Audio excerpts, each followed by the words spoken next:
Alright everyone, it's time for Occult Literature, video number 225, A Brief Course in Mediumship. Now, of course, the name given on this is just K, K-H-E-I, or Key, I think it would be pronounced. It's for the Rosicrucian Society, and so it comes from that particular perspective. It's 72 pages, so it's a little bit longer than the other works that I released lately. I've gotten back into editing in a big way. Link in the description of my edition of this work on Amazon. The second and third links are to my books blogs. You can also follow me on my official website, tarlwarwick.net. You will get blog updates there as well at the bottom. It aggregates that from Blogspot automatically. This was a pretty good work overall, but there were a lot of spelling changes that I had to... He used some shorthand.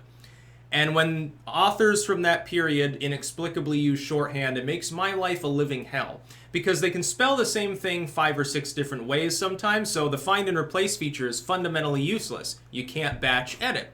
And so he was spelling thought like, you know, you have a thought, T-H-O-T, which is hilarious. I did laugh at that, I will admit.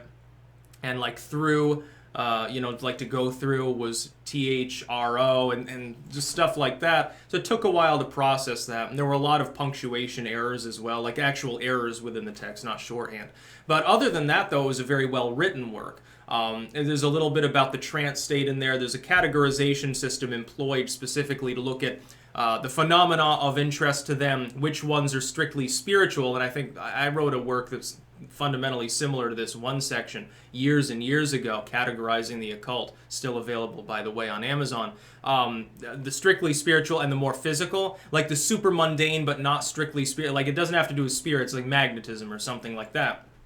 Looking of a look at biology, there's a picture of the pineal gland in there and stuff, a little bit about that, a little bit about psychic. Basically, this is a work, a compendium, a basic overview of phenomena that in today's age we would tend to relegate, we would tend to call it psychic phenomena.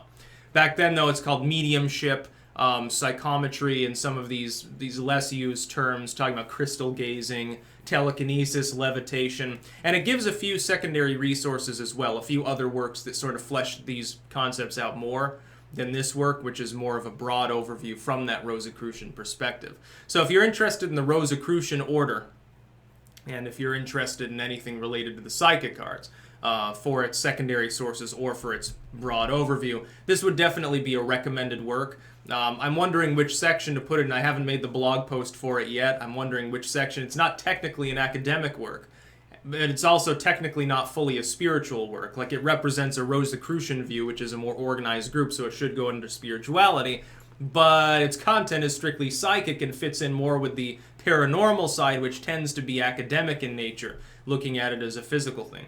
I'm not sure. I have to make that decision later this morning, actually. Preferably before I go out and spend hours out in the garden. So again, link in the description to my edition of this work on Amazon. Highly recommended. Second and third links are to my books blogs. There are more works of that kind available as well. Several Rosicrucian works and a whole bunch that deal with sort of the mediumship, spirits, crystal gazing. I got a work by Dolores, I think, on that I've got to work on. That's about all. Peace out.